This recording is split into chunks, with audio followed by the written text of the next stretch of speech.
from saying that the Big Bang Theory is probably doomed in light of what the James Webb Space Telescope has discovered in terms of fully formed galaxies at the edge of the universe, to steadfastly sticking with his and Sir Fred Hoyle's theory of panspermia.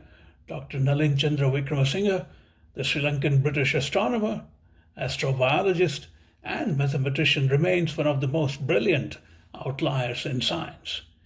The 84-year-old Wickramasinghe is a pioneer of the science of astrobiology who, in 1974, first proposed the theory that dust in interstellar space and in comets was largely organic. It's a theory that has now been vindicated. He's a prolific writer both of technical scientific papers as well as popular expositions of his ideas. His total count of technical papers exceeds 400, some 75 of which have appeared in the most prestigious science journal, Nature. Dr. Wickramasinghe spoke to Mayank Chhaya Reports from Cardiff in the UK about panspermia, the origin of life on Earth, and the steady state theory about the origin of the universe. Dr. Nalin Chandra Wickramasinghe. Co-mother, Professor, and Ayubowan to you. Ayubowan, I mean, you haven't forgotten your Sri Lankan experience, right? Yeah, I was married to a Sri Lankan lady, and I Is that used to right? report from Sri Lanka for quite some time. So Okay. I I see. I have mean, you some understanding of the language, not much though. right. I mean, I don't. I was born in 1939 during the last stages of the British Empire, right? So Right. my father was an ex-Indian civil servant. He was himself a mathematician. He went to Cambridge and so on. And we had a sort of anglicized background of growing up in the last days of the British Empire. So that's my background, Yeah, I'm and there very was also familiar with. I read your autobiography. It was wonderful. yeah, that was one version of it because I think I published that in Sri Lanka, and then there was a more expensive version published by World Scientific uh, Publishing House in Singapore, and that was a little better than that in terms of the detail, but the same story. Right. So my story begins in Sri Lanka, and I grew up in Sri Lanka. I went to school in Sri Lanka. I went to university in Sri Lanka, and as I told you, my father was himself a sort of great scholar in his own right. He was a mathematician. He went to Cambridge in the 1930s and got the highest honors in the mathematical tripos, beating all the English guys who were sitting for this. And then he had no job, and he was advised by his university tutors to try to enter the Indian civil service, which I mean, India was the crown, the It jewel was. in the crown of Queen Victoria. So that was what he started off with, and he went to India, but he didn't like it there because in the 1930s the situation in India was, as you probably know, was Yeah. very volatile. There was all these sort of struggles for independence and so on. So it wasn't a very happy place to administer on behalf of the British. So I think he left Indeed. in, Indeed. in despair, more or less. And Yeah. then he came to Sri Lanka and raised a family there. I have three brothers, and they are all scientists. It was more or less sort of a family expectation that we'd I all, see. in some way, be following the father's footsteps. So Right. that's what happened. I led the show. I sort of got really um, high praise and awards at school and university and so on.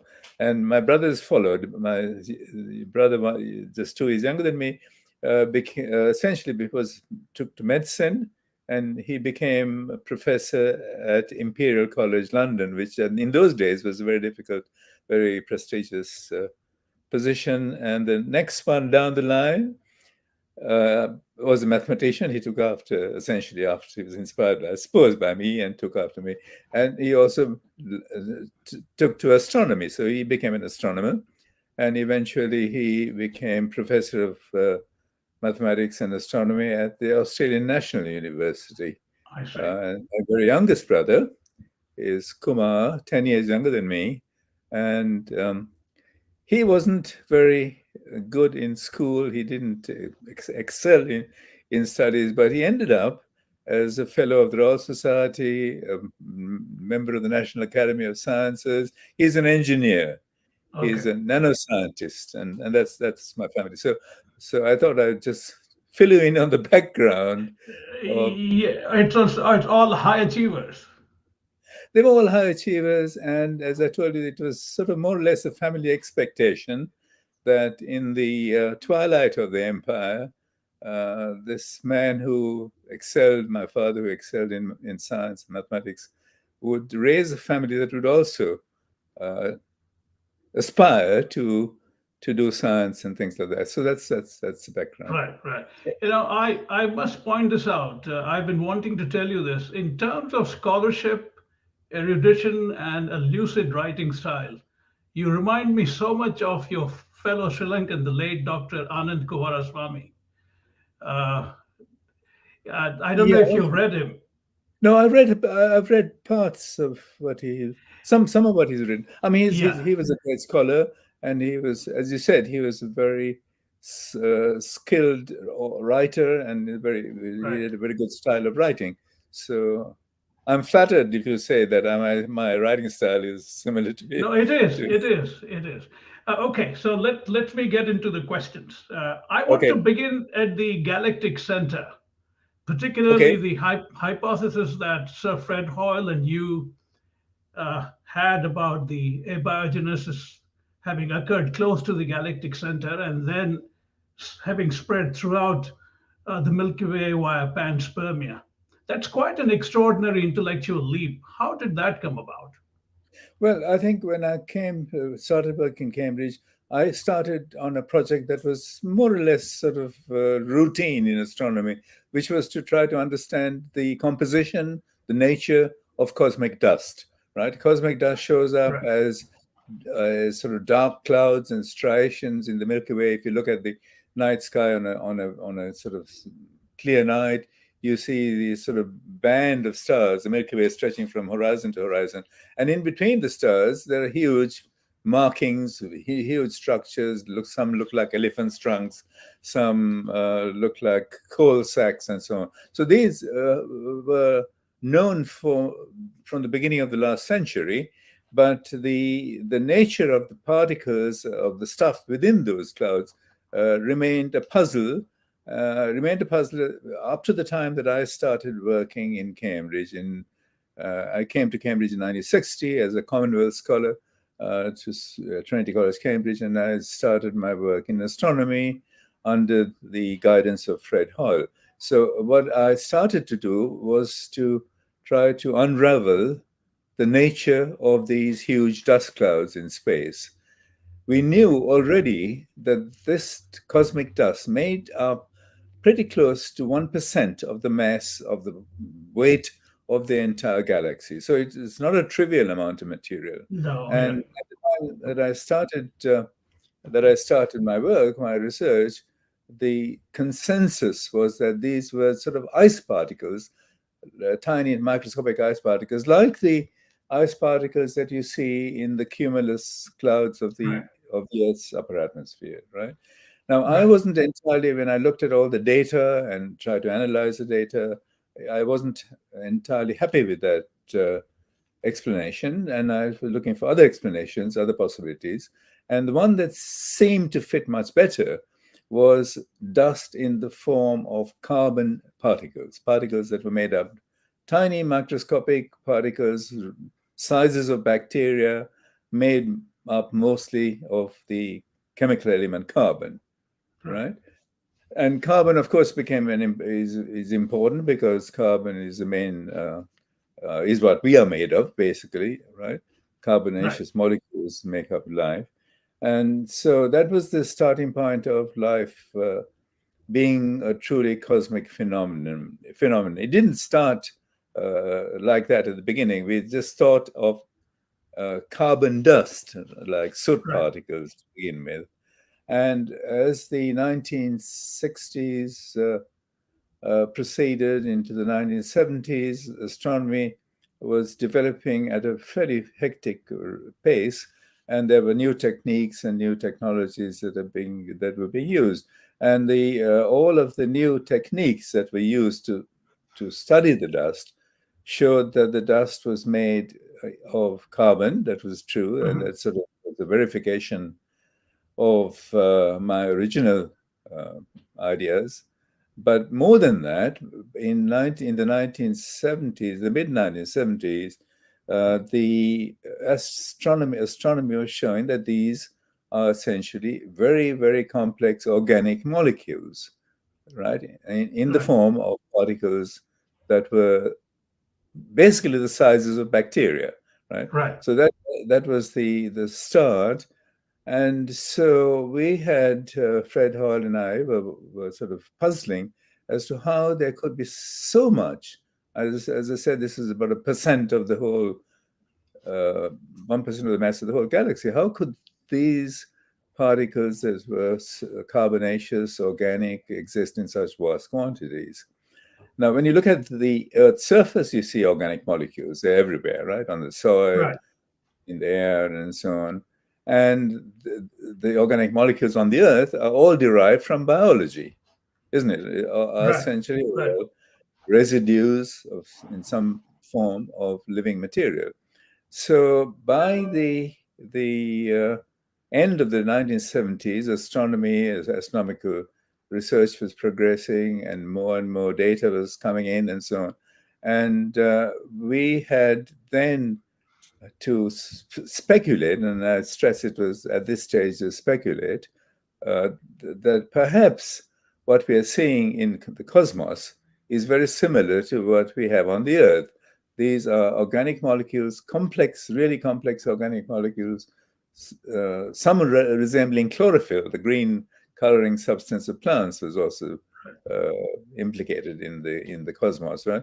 And these were derived from biology, just as the stuff on the Earth is derived from biology. So that was the guess, the speculation, and then I think what happened next was really quite interesting, because family connection comes in. By that time, I was a professor at Cardiff University in the 1970s, and Fred Hoyle was an honorary professor at the same university. And on one occasion, my brother Dial, the astronomer, Fred Hoyle and I were having dinner at our house, right? A curry that my wife had made. And we had, we were talking about all this stuff in space and so on. And then Dial asked the question, is there anything I can do at the telescope that would resolve this issue, right? Because he had access to what was then the world's biggest, most powerful telescope, the Anglo-Australian telescope. So we told Dial, look at the most distant star near the center of the galaxy, preferably, because that gives us a longer sort of path length through interstellar cosmic space.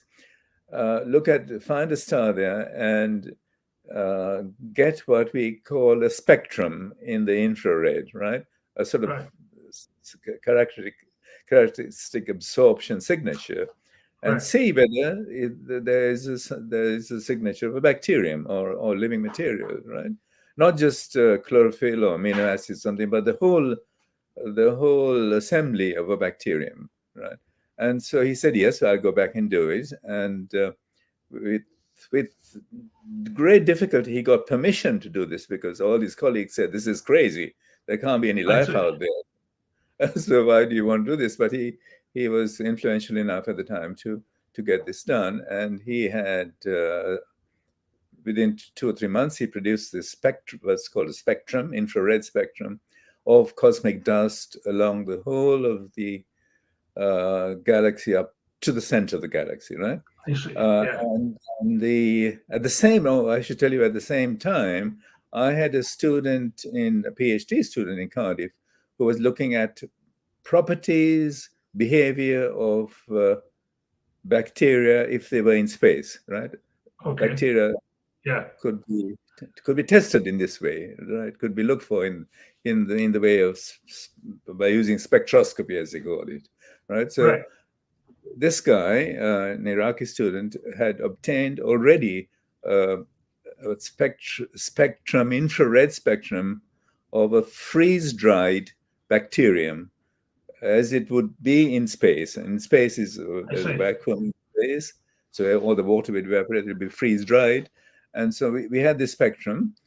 And as soon as Dahl sent his astronomical spectrum, we compared it with the laboratory spectrum, and it was spot on, point by point, the I see.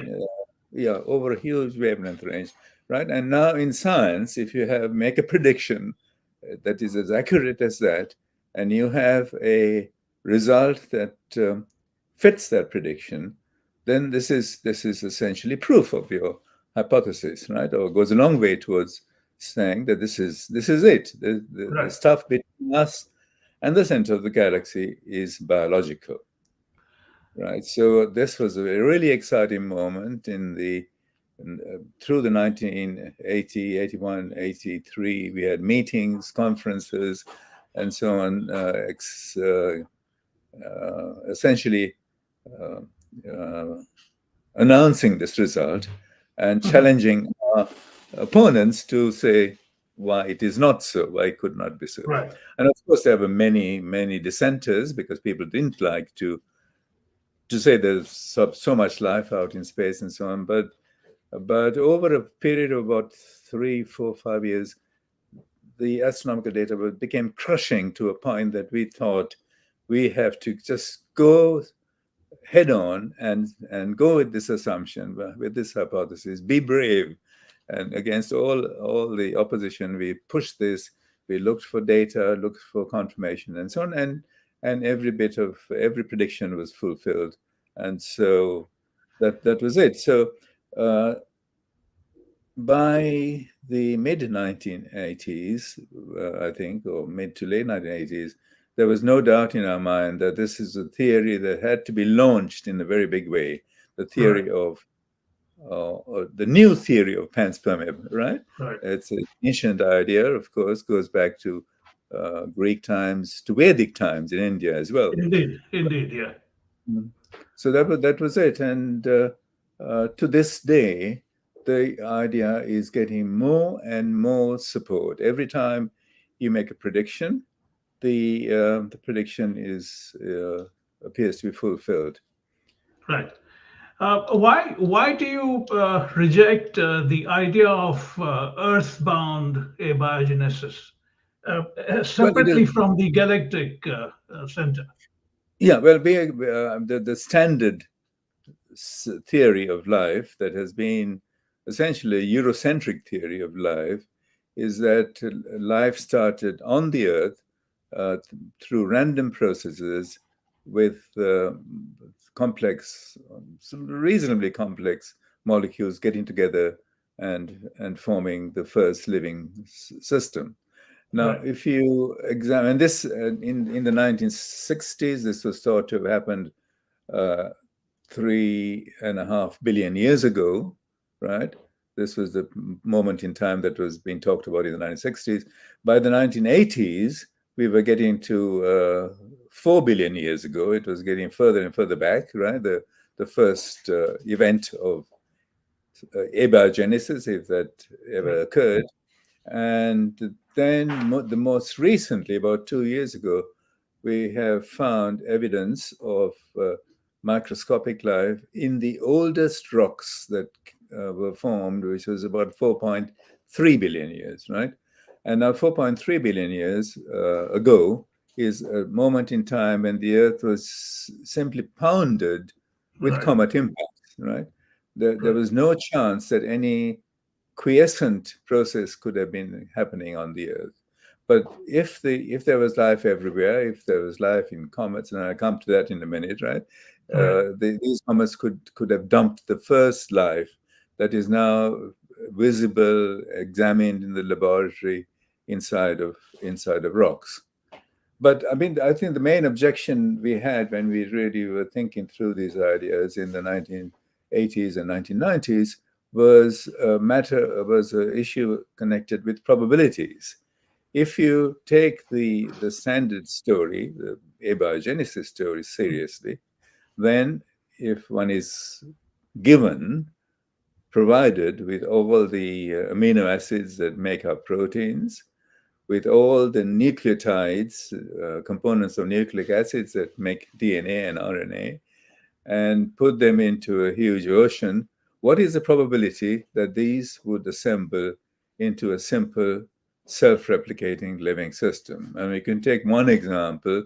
How could the proteins in a bacterium Right. assemble from the 20 odd amino acids, right? And this is a calculation that is, as mathematicians, we were very adept at doing. And when we try to figure out the probabilities of that happening, it turned out to be like 1 in 10 raised to the 30 or 40,000, right? So you can forget about it. It's a miracle beyond any conception that is required to transform the chemical building blocks of life, right, Mm-hmm. like the nucleotides and the amino acids, into a working, working, simple living system. So that was the problem that we faced. If there was a problem there on the Earth, then where could it happen? And then I think one is forced to go to bigger and bigger laboratories, bigger and bigger systems. And so eventually, I think we came to the conclusion that the whole universe has Right. to be implicated in the origin of life. So life and the universe, then, according to our current thinking, they are inextricably interwoven. There's no easy way to say one came before the other. And I think That's that's right. where I stand at the moment. I don't think that it's an explanation, a full, uh, gives you a full understanding of how Right. life began in the universe, but I think it certainly tells me absolutely convincingly, in terms of all the data, that life could not have started on a small scale on the Earth, or indeed on any other planetary Right. body we can think of. I see. So that's Yeah, that's absolutely. No, it's fascinating. The way you're describing life, the universe teeming with life. It mm, essentially appends all Eurocentric dogmas, either in religion or in science, about what we have come to believe for centuries. And do you think that could be one of the reasons why there has been so much resistance? After all, as you pointed out, the term panspermia was coined by the Greek philosopher Anaxagoras 500 to 428 BC, which is about 2,500 years ago. yeah, yeah, yeah. Certainly, I mean, I think the fact that this is the orthodox position is the spontaneous generation of life. That's no question about the orthodox European or Eurocentric Right, position is that. But the much earlier history is very interesting because, as you said, Anaxagoras, before 500 years before the Common Era, he suggested this, and he was a very influential astronomer. He had many supporters and followers. But then, 200 years later, we have uh, the uh, the competing theory of Aristotle coming in, right? right, Aristotle was also a very prominent philosopher, and he opposed the ideas of Anaxagoras very extremely strongly. And that was the turning point in a European transformation of the understanding of origin of life from cosmic to terrestrial, because Aristotle thought that fireflies emerge from a mixture of warm earth and morning dew. This is one of yeah, his. yeah, yes, You've heard that, right? So yeah, there were many statements like that, and right through the Christian era and the dawn of Catholicism, and the Roman Catholic Church also had to play a big role because by the 12th century, Aristotle was part and parcel of Christian theology, right?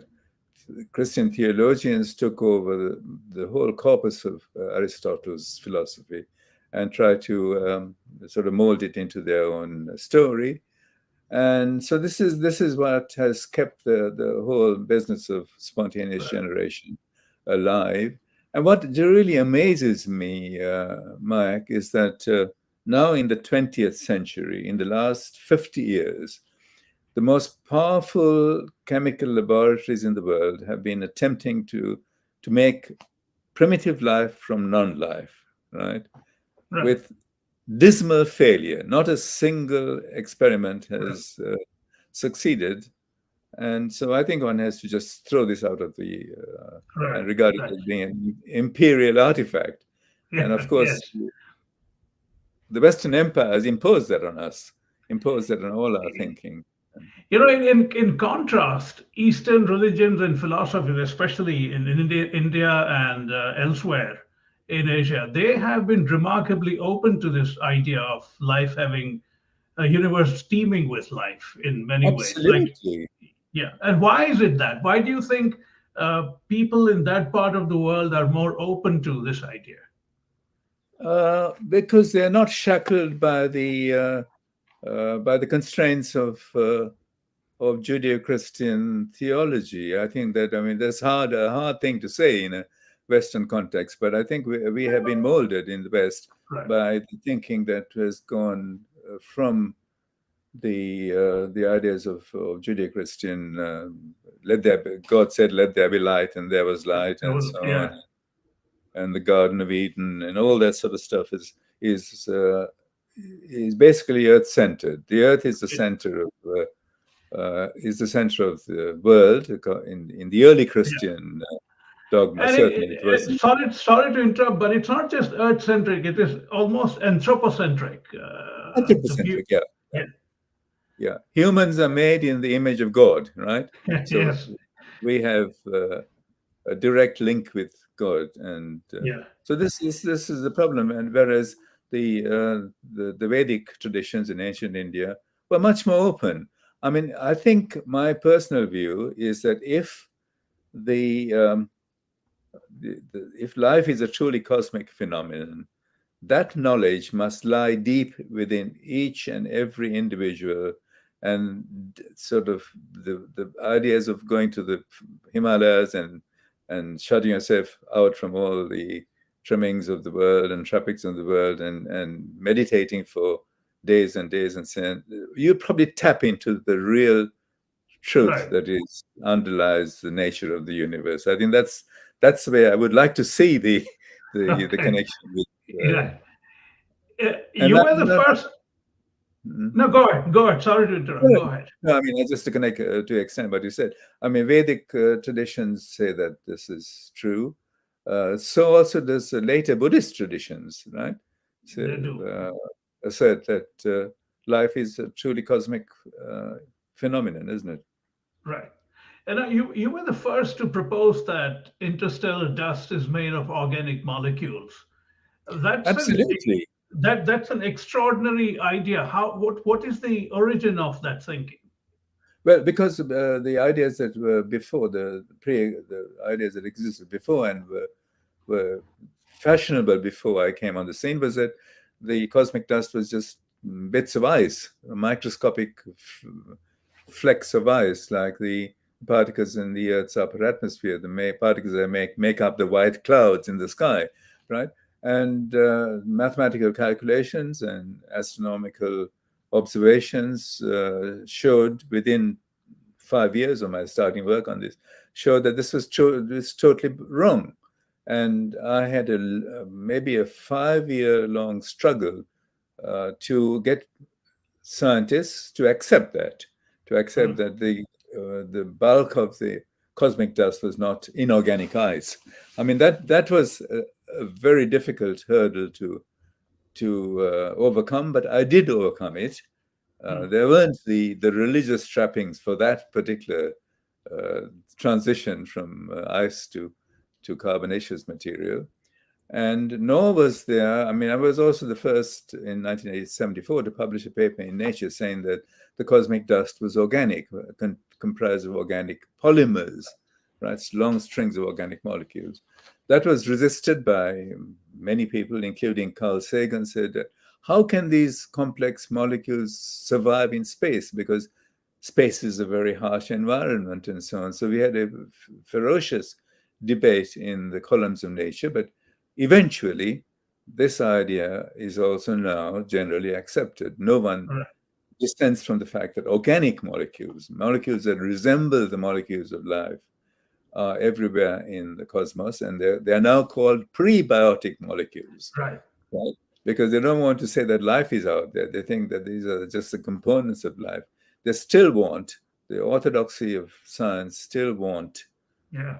absolutely demand that these molecules have to be brought to the surface of a planet like the Earth and then assembled in the way that Aristotle told us, Right. Right. the third century BC.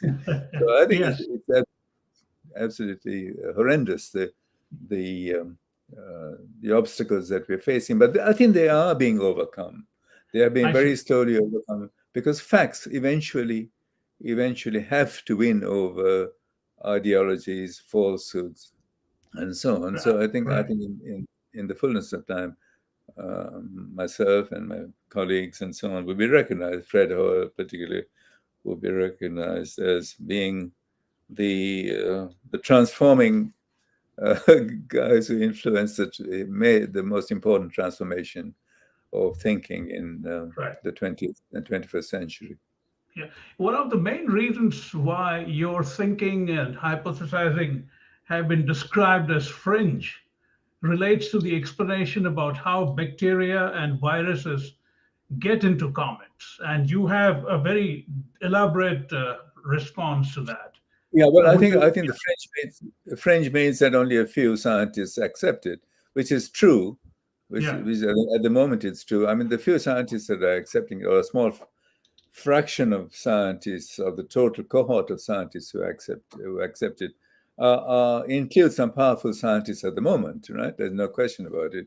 But it is still a minority position, and the majority position is the imperial position, imperially sanctioned position, sanctioned by the British Empire amongst other European empires, right?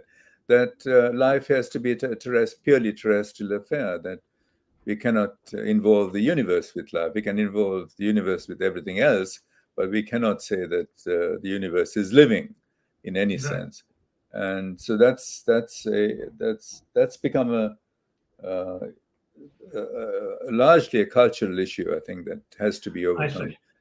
But Uh, eventually, it is going to be overcome because culture has to be has to play a secondary role to science and to facts, and the facts are very, very, to me, extremely clear. right. And there's an increasing body of evidence, rapidly increasing body of evidence that uh, essentially proves this point of view that life is truly cosmic. I mean, I should tell you one particular story of interest. When we had found evidence, spectroscopic evidence of living material in space and so on, and the first comet that came in the space age, which was Halley's Comet in 1986, when it was studied by astronomers, including my brother, in fact, in Australia, and found to have a dust tail that matched the behavior of bacteria.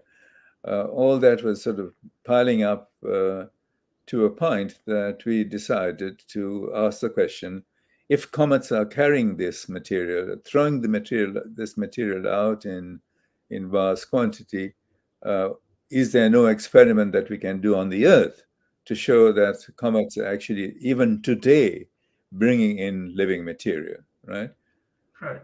We know, Mayank, that something like 100 tons of cometary debris are dumped into the Earth's atmosphere every single day. Yeah. We don't know what it contains. Most of it gets burnt in the trip through the Earth's upper atmosphere, but some of it survives. And so, in going back to this 1960s, 70s, and 80s, we asked the question: is there no way in which we can probe the upper atmosphere or the stratosphere, right? Send probes Right. up through the atmosphere into the stratosphere, collect this material before the incoming cometary debris, before it gets mixed up with the Earth debris, and see whether there are bacteria coming in. Right. And again, this is cultural obstacles that we face. We approached the British Aerospace, we approached NASA. No one said that. They said that we don't want to waste our time on this. We're not going to find anything interesting. So I had my colleague Nalika in India, who was Right. head of the Indians, one of the Indian research organizations. And so he approached the Indian Space Research Organization, which was and still is a very powerful space organization. It's sent stuff to the moon. It's done. Right. It Mars too. launches. Yeah. Yeah, it's a very powerful organization. So director, the chairman of ISRO, Dr. Kasturi Rangan, took on this Right. project with great enthusiasm. And in the year 2000, we sent a probe to the stratosphere, collected material that brought it back to the Earth, and we found bacteria, right? We found bacteria, definitely, no question about it. And some bacteria that we found were so novel that we reckon that they certainly could not have lofted from the Earth and come down again. I see. It was indigenous to the material that was being brought, right? So that was the first ISRO space probe or atmospheric probe. Then we had these Indians did another 2 experiments and found new organisms, one of which they named after Fred Hoyle, one after an Indian astronomer called Aryabhatha, right? Yeah. And these are Sure. not, Sure. they were not known on the Earth. So that this was what's happened, was happening in the 2000 to 2010. And then about 5 years ago, I should tell you that the Russian astronauts were scrubbing the outside of the International Space Station, which is now going very, very high up. It's above the stratosphere. It's at 300 or 400 miles above Right. the Earth. And they found cultures of bacteria. So they swabbed the windows and found these bacteria. And the astronaut, if you look at the internet, the astronauts who studied this Yeah. are absolutely convinced that these came from outside, that they could not have been lofted from the Earth. Yeah. But there's deathly silence on this from the United States and so on, right? So it's a major crisis of perception, of admission of facts, and so on. And something very quickly, very soon, has to give. Otherwise, I think we are bogged down in hypocrisy. Science, Right. we can forget about science if we Yeah. are maintaining hypothesis against all odds. Right. No, this is a perfect segue for me to come to something specific. COVID-19, having been part Yeah, of a meteor strike, carbonaceous meteor strike on October 11, 2019. In that context, you also believe that the 1918 Spanish flu uh, was something yeah. similar. I'm very I think fascinated by that. Explain. I mean, 50 million people died in 1918. yeah, I mean that the data on that. I mean, it might be surprising. This is a century old. Is a little more secure and free of political maneuvering and so on than the COVID data. COVID data is sort of essentially befuddled now with all sorts of political ramifications. So let's go back first to the Spanish flu, 1918 and 1919. The data that we analyzed in the 1970s of all the data that was published on this pandemic showed clearly that there was no transmission, no significant transmission from person to person. Right? We found remote areas of Alaska suddenly coming down with with large numbers of people going down with the flu and dying. And in those days, travel was very difficult. You could go only from the cities to the remote parts of Alaska on sledges. So there was no way in which person-to-person contact Right.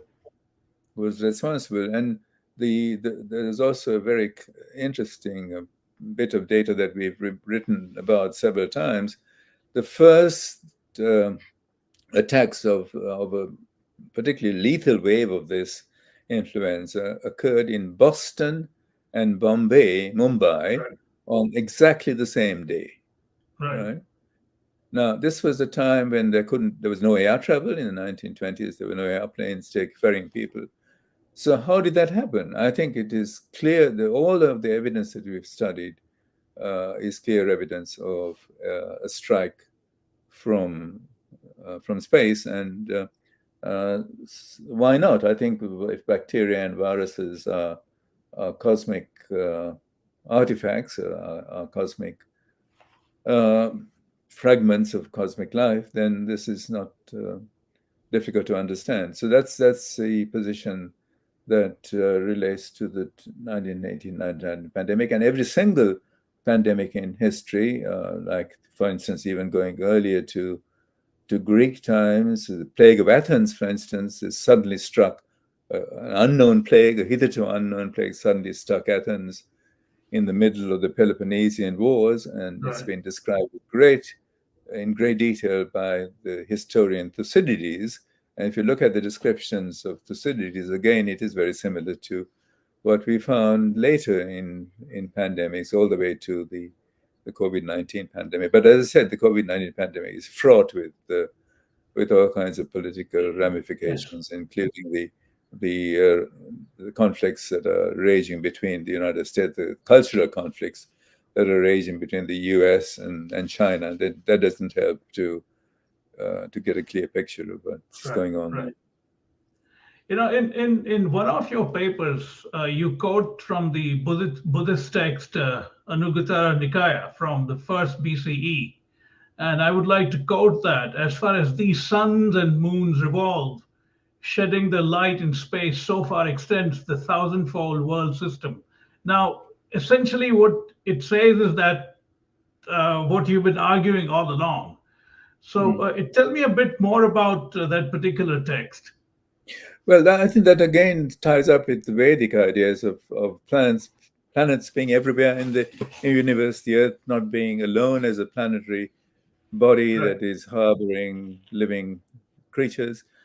Uh, well, I suppose this also ties up with the modern discoveries of about a decade ago, of less than a decade ago, of exoplanets. Right? Right. We've been speculating about planets like the Earth, planetary systems like our solar system, existing outside of our own little region of space. Right?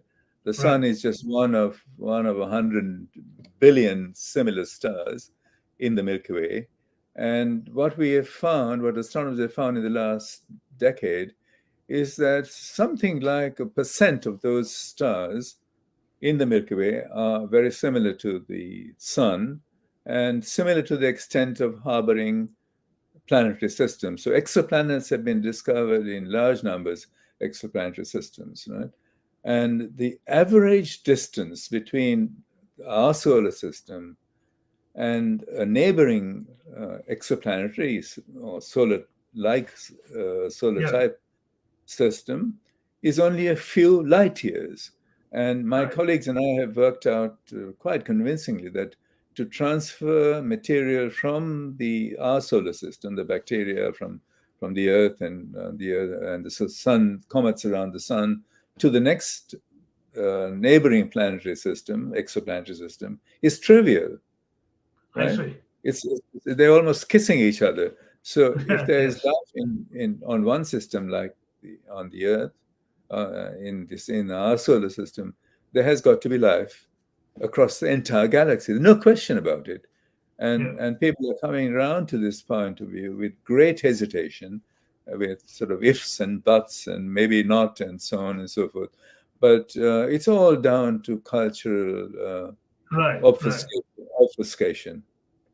It's interesting you should mention that because the way you're describing it in your mind, the question of life being everywhere was never a question really.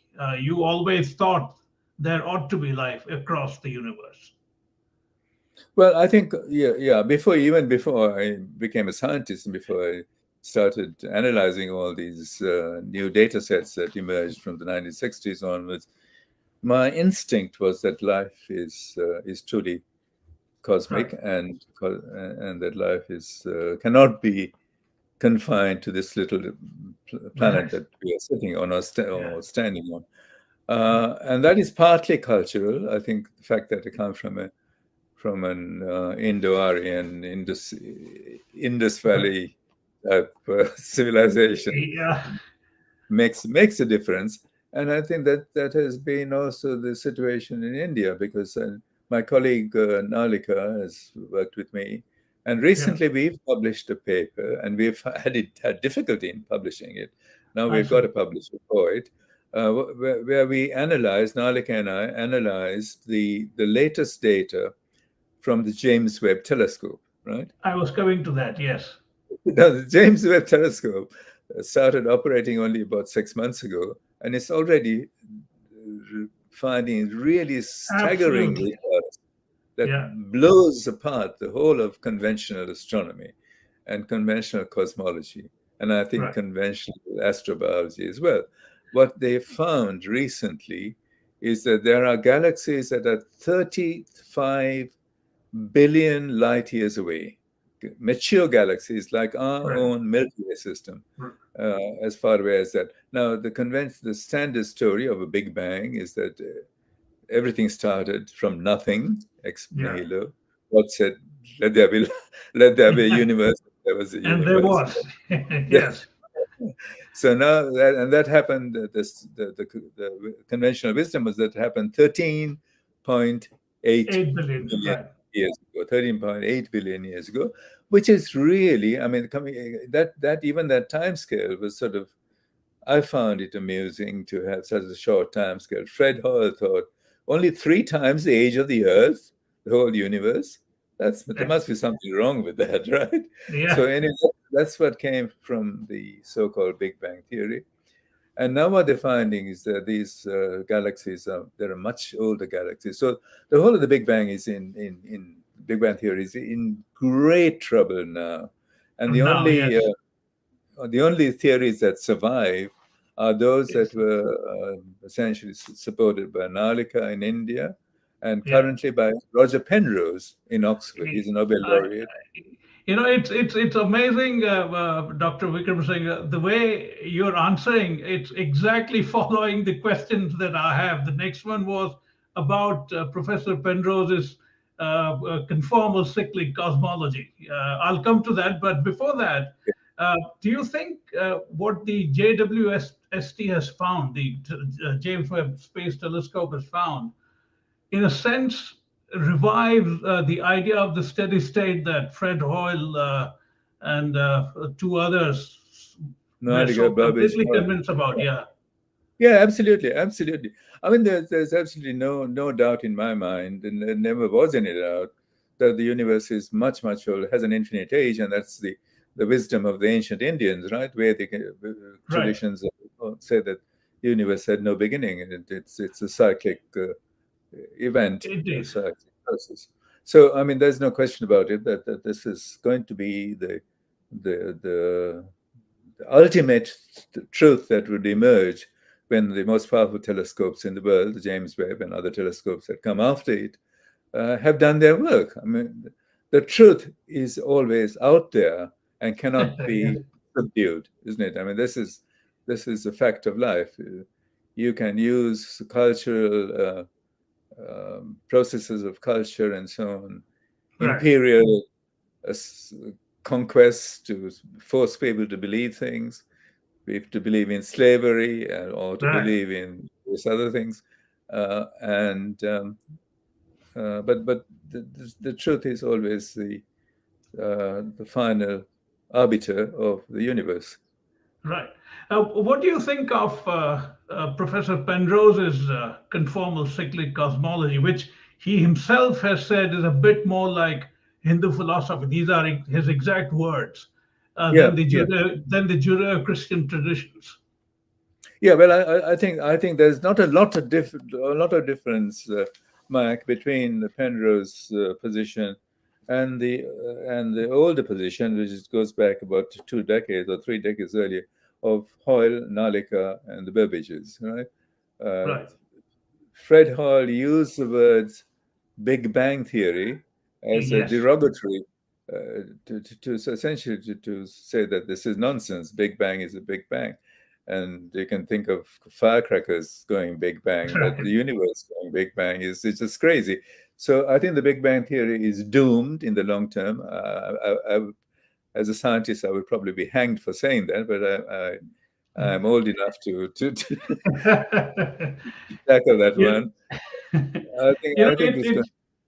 it's one of the greatest ironies of science, physics especially, that the pioneer of the steady state also, in a sense, created the idea of the Big Bang pejoratively.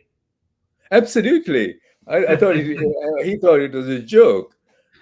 Yes. He thought he and Burbage and Tommy Gold, I think, was Yeah. Gold and Hoyle were the Right. first prime movers on that. Then Nalika came along, and Nalika and Yeah. Hoyle worked for several decades. And so it's Nalika is still in India, and he's an honorary professor at in Pune, and I've visited Yeah. him many times. Right. He's- I take it you are a steady stater.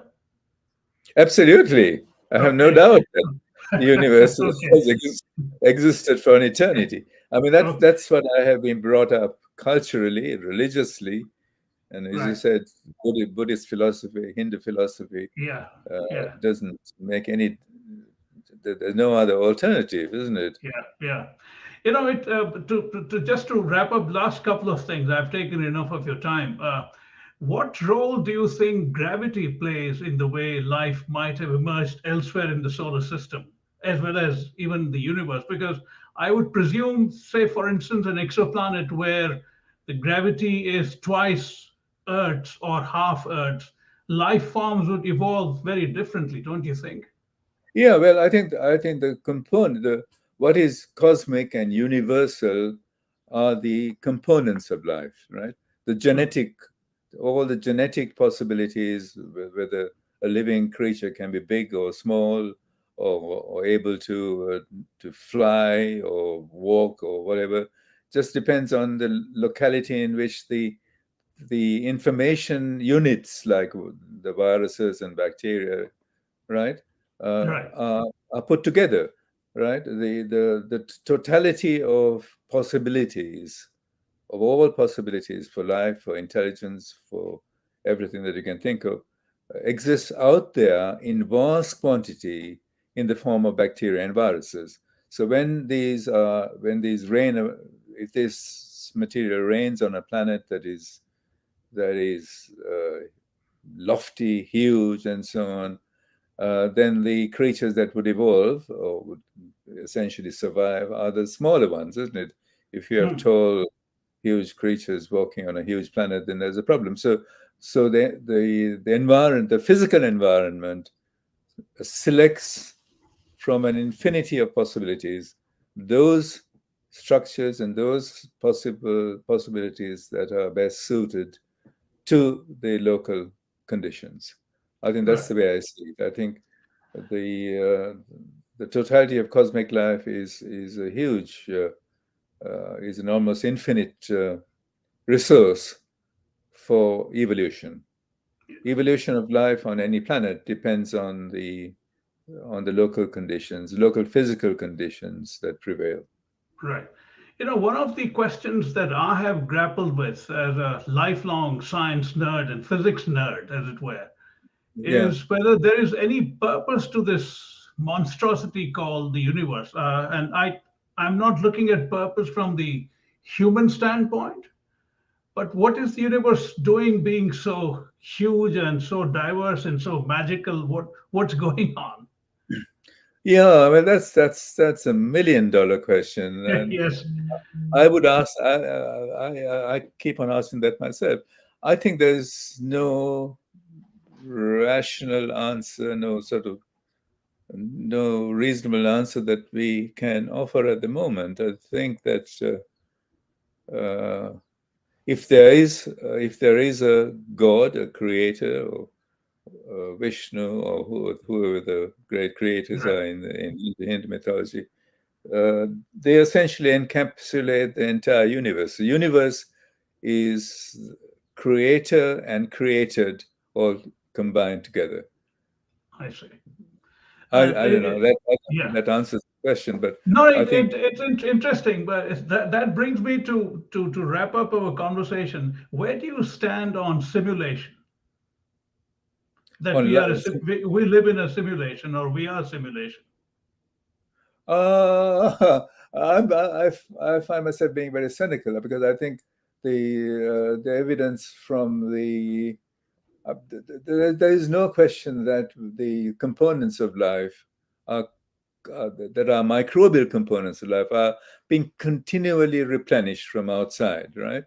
Right. We depend all our functions in the human functions, like functions of the brain, functions of the gut, depend on what is called a microbiome, right? Right. And that Right. microbiome is derived from the stuff that is in the air, it's falling down from the sky, it's coming from the stratosphere, and so on. So we are continually being connected. We are continually connected with an external microbiota. Right. Uh, I think there's no question about it. Whether the external microbiota can manipulate our behavior is another matter. I think that is a possibility that I've been toying with. I mean, could a cloud of bacteria have an intelligence that is inherent in that cloud? And Mhm. can that intelligence, uh, can that intelligence be transferred to the organisms that are Right. receiving that Right. microbiome? Yeah.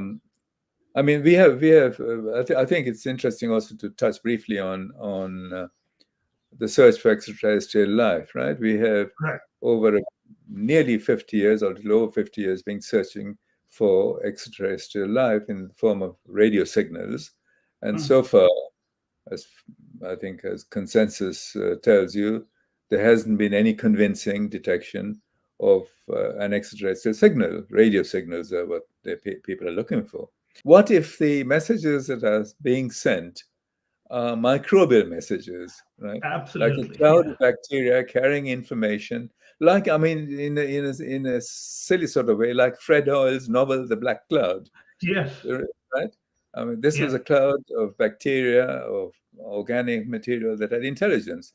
So, is it possible that these things are coming in and they are essentially sort of pulling the strings for our behavior? Are we, in our behavior towards all sorts of things, including COVID Right. 19, are we being manipulated? So, in a Uh, sense, we are already connected to that we are extraterrestrial connected. force. We are connected to a huge resource, a huge source of infinite source of intelligence. The bacteria Indeed. are not stupid, right? If you get a clump of bacteria on a sheet of, I mean, sort of on a table or something, those bacteria very quickly drift to the place that it can get food, it can get Yeah. nourishment, and so on. Like just like ants, Yeah. bacteria have Yeah. the same kind of. So they have an intelligence, and the question is how advanced, how sophisticated can that intelligence become if we have trillions of bacteria, right, Right. all acting together? I think it's an open question. I think there is no doubt that this is a striking possibility that has to be explored. Right. Uh, and are we simulations in any other way? I don't know. I think simulation. We could be we could be subjects of manipulation through Right. bacterial ingress from space, Right. and the aliens that we are looking for may be all bacteria. They're They could be already here by that argument. Yes. already here. Yes. To conclude, where I mean, this is not a subject that really fascinates me much because I am a complete unbeliever, non-believer, whatever you call it, atheist. Where do you stand on the question of God? Where do I stand on the question of God? I think I have an open mind, in a very abstract way, an open mind. I do not believe in any sort of physical representation of God. Right. God, to me, is the total content of intelligence in the universe. The Interesting. universe itself collectively is incredibly, infinitely intelligent. And so that will be my God, the Okay. universe with all its bacteria, with all its viruses, with all its physical interactions, all the quantum interactions that are taking place. It's a huge resource of very complex information, and Right. that to me is intelligence at the level of God. On that note, Dr. Wickramasinghe, I personally believe you should have been given the Nobel Prize for panspermia. The idea of interstellar, it's an extraordinary idea. I don't know why it hasn't happened. It should have Well, I happened. think, yeah, well, I think, I mean, I don't want No, I to understand. This is my view. That's all. yeah. Well, I think it's an idea that is revolutionary, absolutely transformative in human history, and it is being resisted only for cultural reasons. That's the Indeed, problem. it appends everything that we stand for as the human It race. offends everything. It offends Yeah. academies. It offends the integrity. I mean, all of the academies of the world, like the French Academy, the Royal Society, and so on, they started in the 16th, 17th century to confront and to combat superstition and like witchcraft and so on. And Right. now they come to a stage when they are essentially themselves supporting uh, obsolete ideas and essentially perpetuating superstition in a very general way. True, They're true. resisting change, resisting paradigm shifts that are long overdue. I think the paradigm shift from Earth centered life to cosmic life is long overdue. It should have happened 20 years ago, Right. right? And when Fred Hoyle and I first came up with this idea, Fred was visiting me in Cardiff and he said, we should publish this paper in Nature immediately. But of course, Chandra, you realize that as soon as, and I was just 38 or 40 at the time, right? I was a Hmm. young scientist. Right. Of course, you realize that as soon as this is published, your application to the Royal Society will be tipped in the bin. I said, who cares? And I Yeah. decided to take that risk or take that possibility. And this is what happened. So I think the academies have a large responsibility. The academies that are supporting orthodoxy in science, they have to reform. And unless that happens, I think we are stuck in the mud. On that note, Dr. Wickramasinghe, it was an absolute pleasure for me to talk to you.